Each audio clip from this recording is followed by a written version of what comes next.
Hey everybody, welcome back to Shop Talk. I'm not sure if it's just picking up on the phone or if it's picking up on my earbud. So we're gonna see what the audio looks like. Apparently my mics are dead. So uh, obviously it's been a long time since I've talked, so I hope everybody's doing well. I know I say every time that I'm gonna try to do more of these. I promise I'm gonna try. Life is busy. It is hard. But what I want to talk about today is a few different things. One is something that actually happened here at the shop, and that kind of, I don't know, it hit me on a little bit of a relevant lesson while I was experiencing it. And it's just, we had a bird stuck in our shop, and we had a heck of a time trying to get it out. Yesterday, all day long, it was hit or miss whether we tried to get it out, then we'd lose it, have no idea where it was. But all day long, we never could get it out. We did all the stuff that you're supposed to do. We shut the lights off. Just had one available option for it to get out of the shop, and it didn't matter what we did, we could not get rid of it. And then this morning, I was like, man, is there a lesson here that we're supposed to be learning or something? Like, what is the deal with this bird? And it just kind of hit me that, sometimes the world doesn't want to hear what we have to say. And that bird, I'll get to what that'll make sense here in just a minute. But that bird, it had no idea that Dad and I were trying to help it. It thought we were being cruel. We had these long cardboard deals that we weren't hitting it, but we were trying to take it in a direction so that it could survive, so that it could thrive, it could be free. And a lot of times when we as Christians are saying that there is only one way out, just like for this bird, there was one way out, there was only one way to freedom, and it just refused to go through there, and it thought that the guys that were trying to guide it to freedom were cruel. I mean, how else? It doesn't understand.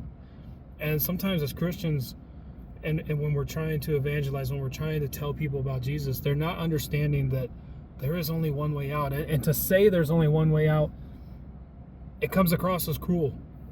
But the reality is there's only one way out. There's only one way to true freedom. That bird had no idea the freedom that was outside that door. And it was afraid to go in that direction. It was afraid to do anything that we wanted it to do. And the world has no idea the freedom that is available if they would just walk through that door. If they would just go to Jesus. And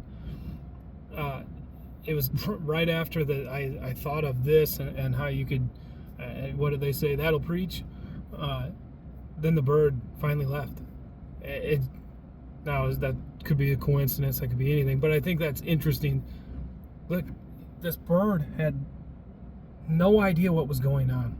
Now, can it live in the shop? Yeah, it can live in the shop for a while.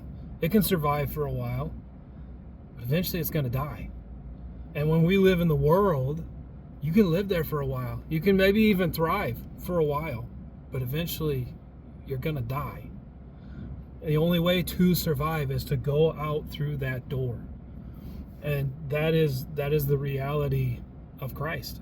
There is only one way out. There's only one way to truly survive. So that's the one thing that I wanted to talk about. Another thing, I saw a video, and as Christians, we're terrible at this. American Christians, we get so stuck on the little things and little details, and we miss it. We miss the whole thing. Guy that I've been listening to quite a bit, Philip Anthony Mitchell, a different guy come across my feed who was criticizing him. And man, we're good at criticizing and trying to pick apart little things. And the thing is, the guy that was picking him apart was wrong. I mean, wrong.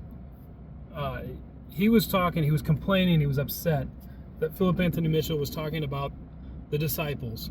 So what he was talking about was this idea that empty tomb there's only two people or two groups of people that would have had any reason to try to break into that tomb and take the body of Jesus. It was either the Roman government, or the Pharisees, so to speak. And I know they're not the same people. That would be two groups of people, but they're essentially on one side of this debate, right?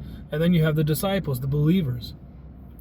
And he said that the disciples wouldn't have done it because they were cowards. And he took issue with that, because we see that eventually the disciples were unbelievably bold for their faith. They died in horrendous ways, but that was post the actual meeting of the resurrected Christ.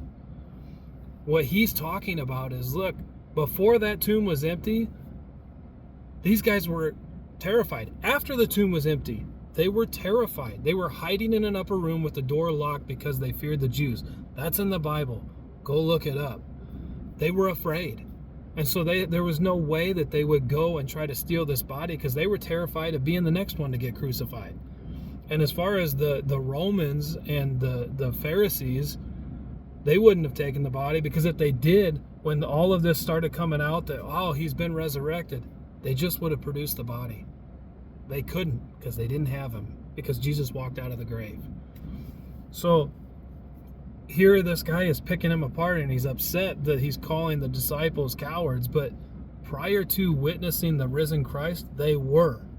But once they witnessed the risen Christ, they no longer had any fear of death. Hebrews talks about that part of what we get as a gift, yes, we get salvation, but we no longer have to fear death. We are free from the slavery of the fear of death. And that is because of the risen Christ. And so, guys, let's focus on the risen Christ and not all of these little details and these little problems of you get upset because somebody said something this way or that way. You know, one of the things that Philip Anthony Mitchell talks about, John Bevere talks about, I want to kind of combine the two of them, is Philip Anthony Mitchell talks about this. In the very first century, Paul himself is talking urgently about the second coming of Jesus. And if he is talking about it, how much more urgently should we be talking about it when we are over 2,000 years later? We're clearly closer to the second coming than Paul was, and yet he felt it was a very important issue to discuss. And the thing with John Bevere that he brings up is, look, we look at Revelation, and so often we see it as this terrifying thing. And what's described in there, of course, is scary. But here's the thing. We are to eagerly await his second coming. We should be excited that he is coming back, because we are saved. And we have to be ready. We don't need to know exactly when he's coming back. A lot of arguments get started over he's coming back now or this date or what. We won't know the date or the time. We can know the seasons, and it sure seems like it's coming soon. How soon? I don't know. But we just need to be ready. We don't need to know when. We just need to be ready. When Jesus tells the parable of the 10 virgins who are waiting on the bridegroom to return, 5 of them are ready. And when they hear the call that the bridegroom is coming, they're up and they are ready. 5 of them fell asleep. Don't be the ones that fall asleep. We just need to get ourselves ready. And because we need to just anticipate eagerly that there is this second coming, and it could be soon. And so that should give us the motivation to let others know, the motivation to help guide them out that open door. So I hope any of this was interesting. I hope that it helped. And like I said, I will try to do more of these. But I hope you guys are all doing great. And as always, stay salty and be kind, my friends.